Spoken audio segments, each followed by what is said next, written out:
Hi, I'm Martin Perhiniak. Welcome back to the Digital Art series here on PSD Touch Plus.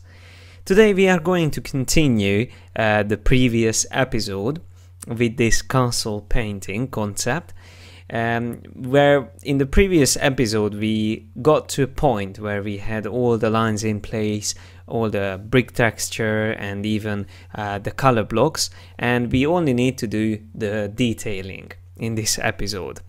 Only need to do the detailing. This is the fun part, but it usually takes more time. So let's get started. And as you can see, we have everything in place, so we can start adding the details on all the parts of the castle. And this is what I really enjoy when I get to this stage, because here you can really play with lights, colors, and you can use your imagination to add some fun details. And most of the times these little added elements and parts can make the whole concept interesting and realistic. As I said in the first part of this tutorial, I don't want to make a completely realistic image in this case. I just want to make a concept for this building, in this castle, and I chose a photo background in this case, but sometimes I just draw on white background. It depends on what you want to achieve. In this case I wanted to have an interesting photo environment for this drawing, this painting, but at the same time I want to keep an illustration feel on the castle itself. So you can see now I'm working on the left tower of the castle, and I'm using the dodge and the burn tool to add the shadows and the highlights, and I'm also use the brush tool a lot to add all those small details. So you can see I'm now working on the top of the tower,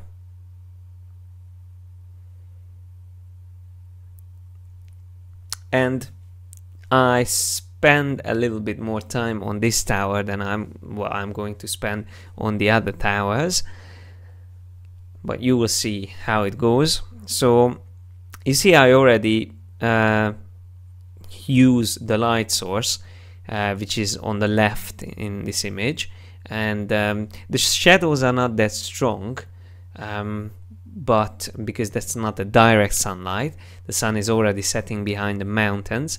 If you have a direct sunlight you will have harder or harsher shadows, cast shadows, but in this case the shadows are not that strong, and I try to keep the colors muted because, again, as I said, it's sunset.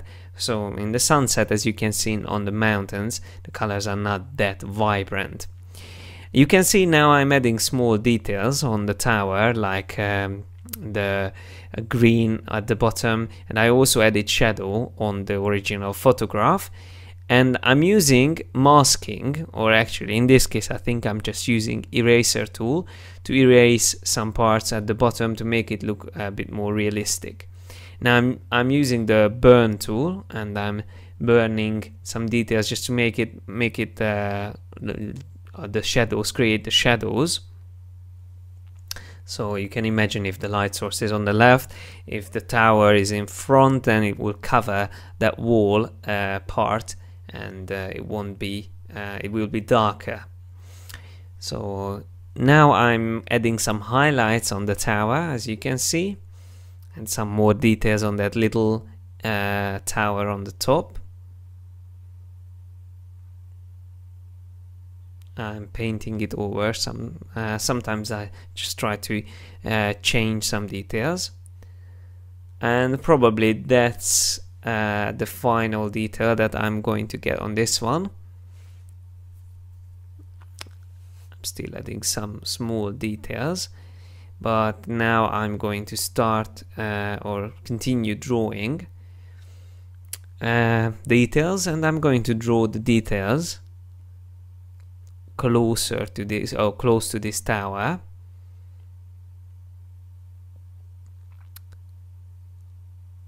I'm just waiting for myself. I'm probably setting a brush or something like that. Yeah, so here now you can see it's the left bit, that little additional tower outside the castle, which I'm working on. And I'm adding some detail on it, shadows around it, and probably that's all I need on that. I made it a bit darker as well. So you can already see that the details, or the parts that I worked on and added the details, they look much more realistic than all the other parts. So that's all that it takes: shadows, highlights, and some extra little details which can make it more realistic. And obviously you need to spend some time to get to this stage, and the more time you spend on detailing, the more realistic it can be.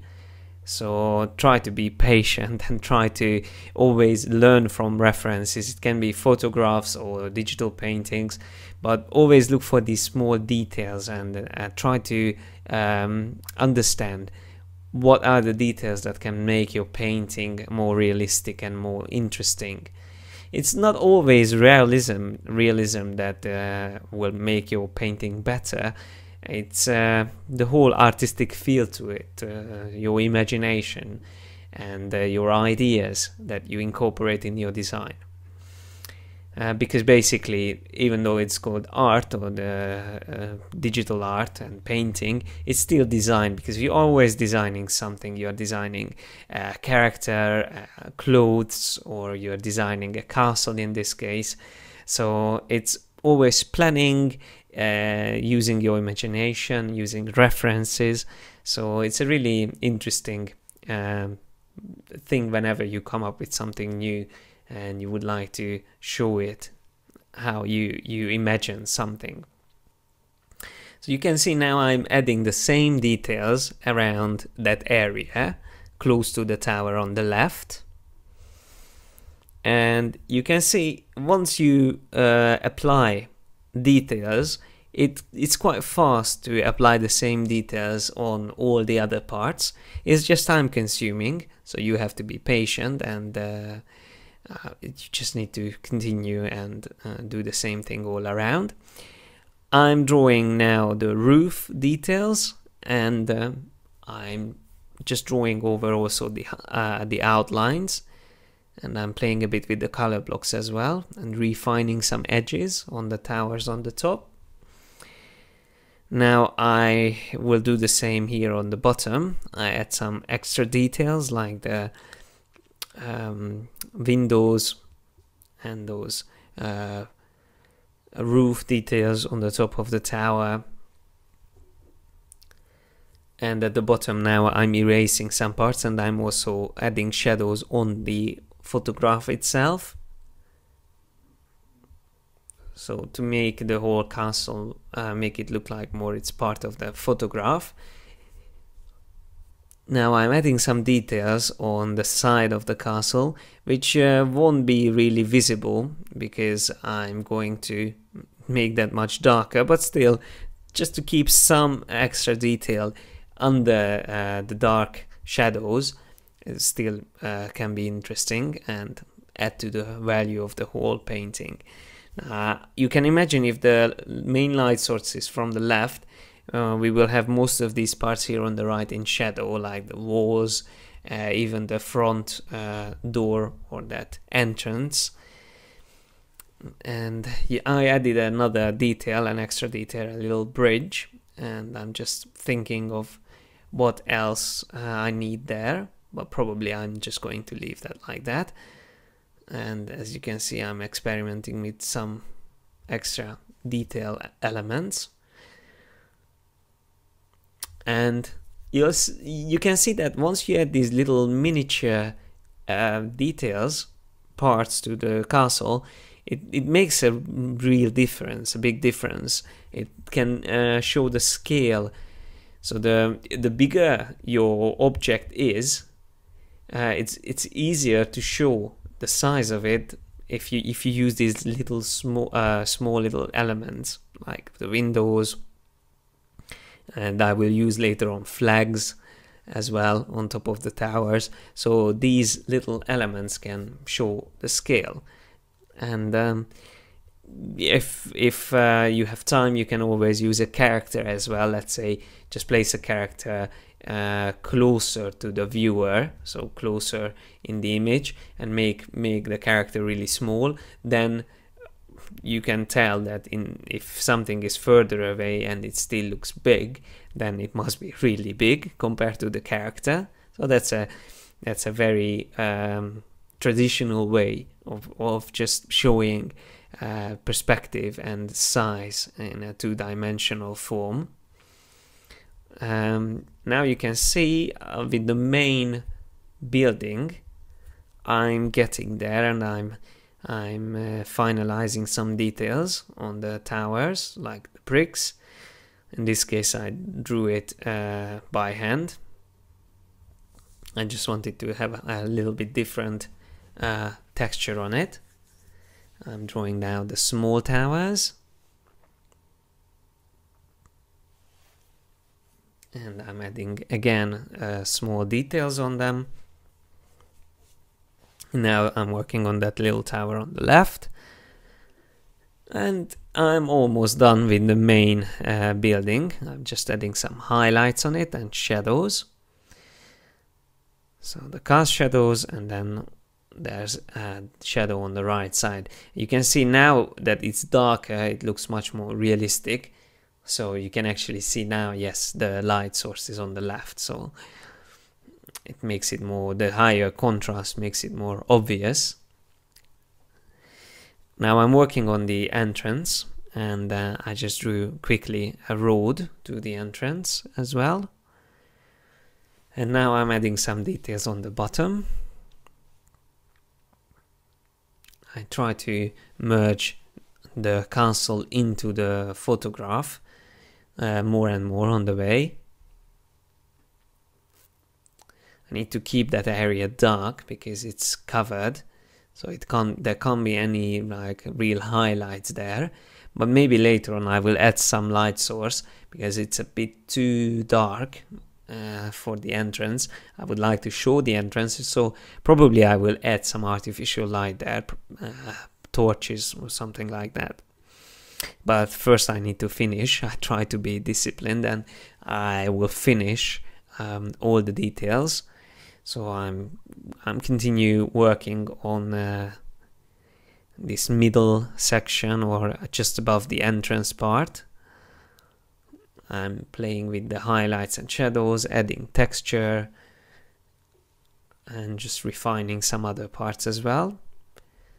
I try to keep all the parts visible, so I'm using highlights and shadows to make them stand out. Like here you can see I don't want to lose the details on the tower, so I try to keep it different from the parts behind it. Now I'm working on this interesting tower here on the right, which has several levels, and I'm adding first the roof details, and then I'm adding these small details. I also work at the same time on the other bigger tower on the right. So now I would like to finish these two. Now I'm adding the bricks details, and then I'm going to add some details at the bottom. I'm just going back to the walls a little bit, adding some extra details there, and also some extra windows just to make the whole castle a bit more realistic, and just to increase the scale as well by adding more levels. So we are almost done, by the way. We only need to finish the right part of the painting, finish those towers and the bridge. So that's what I'm going to work on now. You can see I'm working on the bridge. I'm adding the texture, drawing in the little details quickly. You don't have to be really precise, just try to be quick and just get the job done. The little parts, add them, and if you want to achieve photorealism, then you will probably need to spend more time. You will probably need to work on each little window separately to make sure the light is perfect. And here on the entrance, as you can see now, I added a diagonal shadow, which represents the angle of light, which probably would be more flat than this, but for this presentation, it's just, I think it's enough. It doesn't have to be that realistic.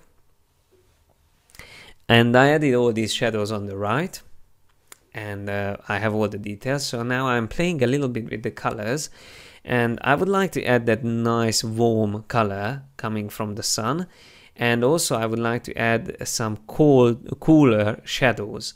So blue on the shadows and this orange red color coming from the sun. So I did this on 2 separate layers, which are now clipped onto the layer where I have my drawing. So they only show up on that and they won't show up on the background. Now I'm playing with some adjustment layers. I used levels and hue saturation just to change the colors a bit. And as you can see, I increased the overall contrast in the image because I felt like it's a bit too matte, and I wanted to make it a bit more like an illustration. So it was more realistic before, now it's a bit more like an illustration, but that's what I wanted to do. So now you can see I added some flags, and I add some detail there in the middle. That's like the main flag on the castle. Then I just experiment with a couple of more details, but then I just change my mind and I take off those flags, and instead of the flags, because I have enough flags on the top of the towers, I'm going to create a flame torch, which I was talking about, just to add some light here on the right side. And once I have the flame that looks like a torch, I just simply copy and paste it around the entrance area, and then I will place some light also around the castle in some areas.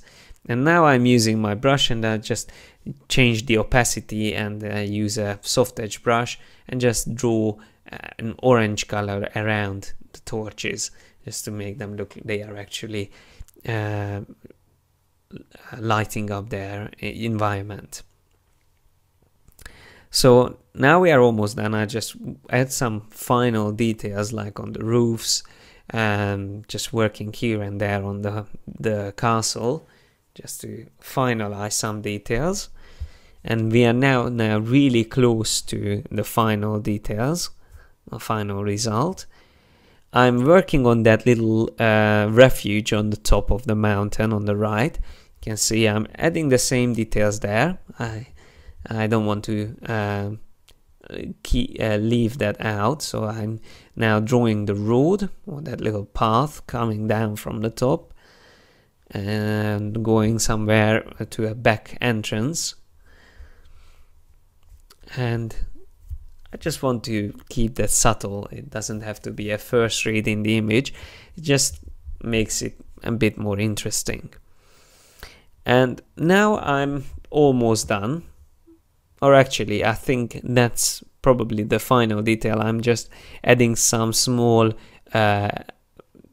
extra details here on the bottom. I'm using a custom brush which I created, and I think that's all. So as I said, you can always make it more photorealistic if you spend some more time on it. But now that we look at the image from a little bit further away, you can see it's quite nice in this setting. And I think it's really good for this tutorial, just to show you how you achieve something like this from completely start to finish. And you saw all the steps that I used. It's not really complicated. It's a bit time consuming, but it's really fun, and it's worth spending time on stuff like this.